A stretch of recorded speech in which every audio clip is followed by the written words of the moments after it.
Good morning from Thurston Community College and Thurston 6th Bayton campus. On Tuesday the 11th of November 2025. Every year we pause, not to celebrate victory, but to honour sacrifice. On the 11th hour of the 11th day of the 11th month, we remember. You might know it as Remembrance Day or Armistice Day. It's the day that the guns finally fell silent, ending the devastating fighting of World War I in 1918. But remembrance isn't just about a war that happened over a century ago. It's about remembering every conflict since, and the brave men and women who have served and are still serving to protect the freedom we often take for granted. Today, we will explore real stories from our community of courage, loss, and resilience that shaped our world. But why does this matter to us? Because the world they fought for and are still fighting for is the world that we live in today.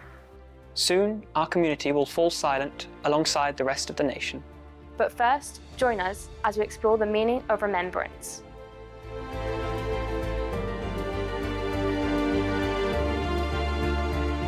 When we put out the call for members of the TCC community to share what remembrance means to them, we were overwhelmed by the amount of responses. Here with us now is somebody who spent 10 years serving in the Royal Artillery. Thank you for joining us here, Mr. Heathcote. You're very welcome. So, over 10 years in the military, you had 2 tours of Afghanistan and multiple other deployments too. So, remembrance must be really important to you. Can you tell us what remembrance means to you?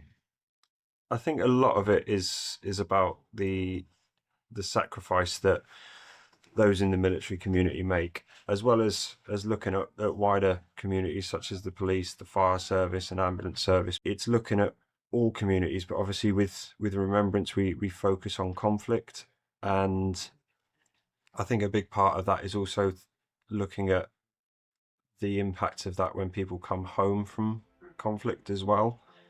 So it's about considering the sacrifice that both those who gave their lives, we remember them, but we also don't forget the people that did come back and the struggles that they might face.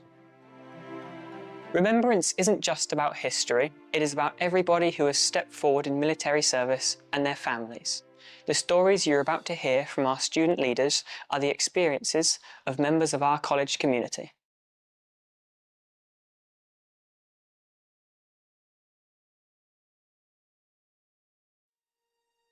The Sanders Post. This was a newspaper account written by Edward Charles Sanders, the granddad of Tyler in Year 11. Edward Sanders served in the British Army during World War II and wrote stories of his experiences at the time. He said, "It was quieter in Loughton. During the day, you could see the RAF fighters chasing the German bombers all over the night sky. At night time, you could see London burning and bombs making hell of a noise. The bombers came overnight, night after night, for 78 nights.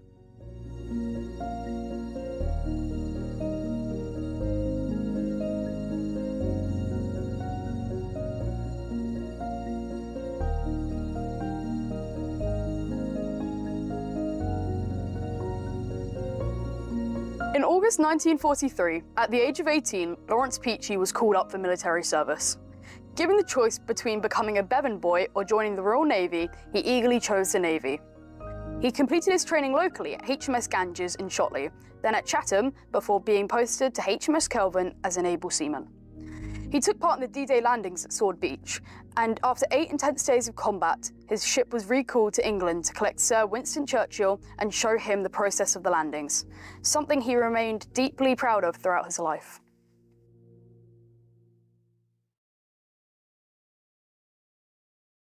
Lilia is in Year 7, and here she is to share her granddad's story. Hi, my name is Lilia. These medals were awarded to my great-grandfather, James Law, for his service in the Royal Air Force during World War II. He flew the fighter aircraft, including the Hawker Typhoon and the Spitfire. These medals are the Italy Star, the France and Germany Star for the service directed against German forces following D-Day. And this one is the Air Force Medal, which is the most prestigious medal. It is very rare and was awarded to fewer than 1,000 people between 1918 and 1993. It was awarded to acts of valour, courage and devotion to duty whilst flying. My grandfather was a recipient. I think remembrance is important to think about and show our gratitude to everybody who has served and those who continue to serve today and every day.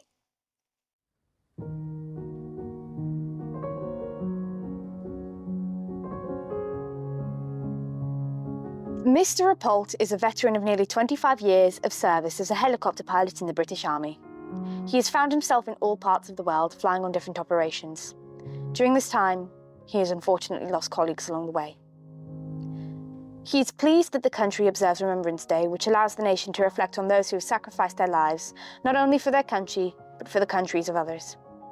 He says personally that he doesn't need a specific day to remember, as the people he knew as friends and colleagues are never far from his daily thoughts. These helicopter photos show him in action during the 1990s, where he spent the decade in and out of Bosnia during the Balkans War, serving 6 months at a time. The British Army was sent to Bosnia as a peacekeeping force under the United Nations. The Army Air Corps were amongst the forces sent there and were located at a village called Gornji Vukov.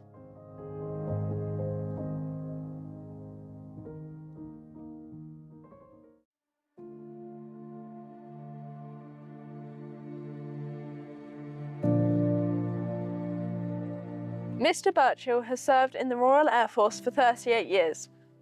These photos cover 4 generations of Edward's family, as explained below. Photo 1. This is a photograph of the Commonwealth War grave of Private Louis Brewer of the Cheshire Regiment, a great-great-granduncle to Edward, who died in April 1940, aged 19. He is buried in Heaton Cemetery, Bolton. Photo 2. This is Louis R. Brewer, a generation below his namesake above, who was Edward's great-grandfather. He served in the Royal Military Police in the Far East during World War II and was captured by the Japanese and spent much of the war in a Japanese prisoner of war camp. Photos 3 and 4 show Louis R. Brewer after the war. He reached rank of warrant officer in the Royal Military Police. Photos 5 and 6 are of Edward's great-uncle Johnny Laffan in Germany 1957 and Cyprus in 1958. Like many of his generation in the 1950s and early 1960s, he did national service, in his case in the Royal Tank Regiment. Photos 7 and 8 are of Edward's father, the first training in the UK, the second at Camp Bastion in Afghanistan. Some very moving accounts there. We are privileged that families within our communities have chosen to share these experiences with us. Now, Staff Sergeant Gary Watt from the British Army is joined by his son Rio in Year 7 to share what remembrance means to them. So my job entails, I'm a trained soldier. I do everything which a normal soldier do, but when I'm on base, I'm the unit accountant for 28 engineers that is based in RF Onington, that I look after the accounts and ensure that the finance department is up to scratch and is running good. But apart from that, I can get pulled away from that at any point to go on the front field in the battle to do anything. Because when I was in Afghanistan, I was a top gunner. So imagine an accountant on top of the vehicle with a GPMG. We know he'd been to Afghanistan. He also trains troops to become super troops. Sometimes my father has to go for duty, and that is really sad for my family. And when he was in Afghanistan, my mother told me that my sister didn't really recognize him since she was a few years old. And that was kind of sad to hear. She refused to give me a hug because she literally did not know me, because when I went she was about 2 to 3 years old. But it's a job which I enjoy doing. I've been doing it for 20 years now, and I will carry on doing it until I can't do it anymore, because I love the army. It's not just about war, it's about peacekeeping, it's about meeting people, it's about knowing different cultures, because in Afghanistan there are so many different backgrounds, different people that we communicate with, in Iraq as well, so it's all about meeting people, traveling the world, get to see what other countries do and how we can help them in peacekeeping time. Remembrance Day is a lot of things for some people, but To sum it up really, Remembrance Day is a day to remember all the contributions soldiers gave in the battlefield for the next generation. It's also where we observed, where in World War I, where in peacekeeping, wartime, where men and women lost their lives. On the 11th of November 1918, that's when the war ended, and we also wear the poppy, because on the field which the battle took place, the poppy, it's the first flower that grew on the 11th of November 1918, which represent the poppy that we wear. So, in summary of what Remembrance Day means, it's not just to promote history or to celebrate history, it's also for our serving personnel who are serving now within the army, those who have lost their life in Iraq, in Afghanistan.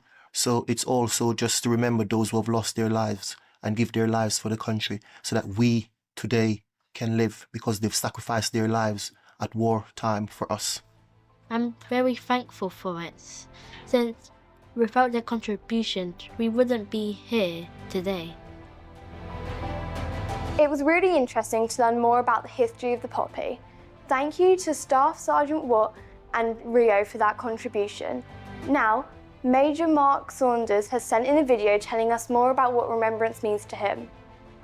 So what does Remembrance Day mean to me? Well, I have been in the army for 38 years now, and I've lost a few friends, so it's quite a solemn day for me, but the human brain's quite a special thing. It remembers the good times you have with those. It remembers the good memories, not the bad memories. And I often reflect that World War II veterans that are still around looked at modern day soldiers like myself, and they think we've had a more difficult time with a lot of recent conflicts.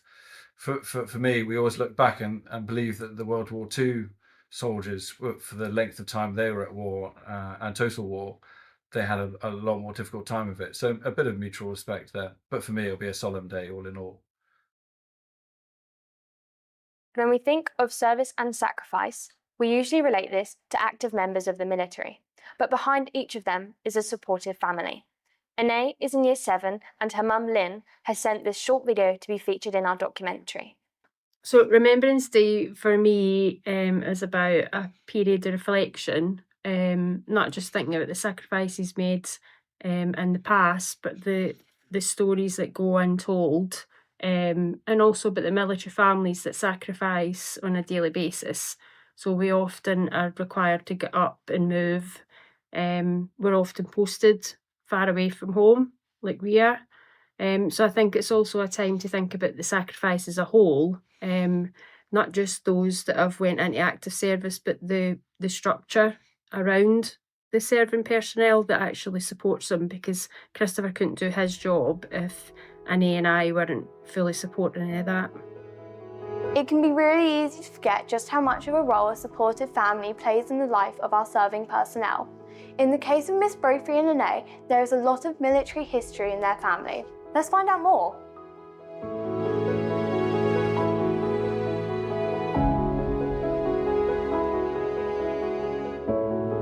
Miss Brophy and Anae. My dad, who was in the army and stationed in Germany during the fall of the Berlin Wall, would often travel to battlefield sites. And the last picture is sand he brought me back from Sword Beach, which my papa, his dad, landed on D-Day. Remembrance Day is not just about honouring those who served from great-great-grandfathers to Anae's dad today, who is deployed again next year. It's about remembering the quiet sacrifices made at home too, the quiet way in which our family supports each other and maintaining our family's commitment to duty and service, which goes all the way back to before World War II. For us as a family, Remembrance Day is more than an annual tradition. For military families like ours, it's a moment to reflect on loved ones lost, family long gone, stories now lost to time, deployments endured, and the emotional toll of service. It's also a time to remember birthdays missed, milestones and memories missed, and the constant worry and uncertainty that comes with military family life. Behind every soldier, past and present, is a family holding steady, quietly getting on with the living of today with uncertainty, pride and resilience. Remembrance Day honours those who fell in battle, but also those who still battle in their minds, bodies and souls, and those who carry the burden of service every day.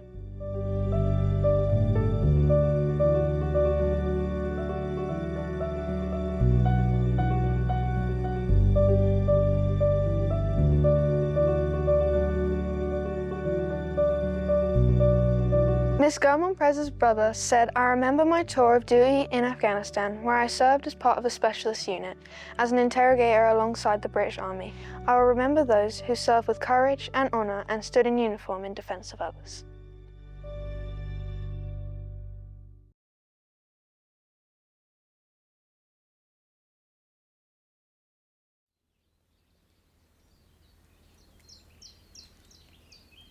They shall not grow old, as we that are left grow old. Age shall not weary them, nor the years condemn. At the going down of the sun and in the morning, we will remember them.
When you go home, tell them of us and say, For your tomorrow, we gave ours today.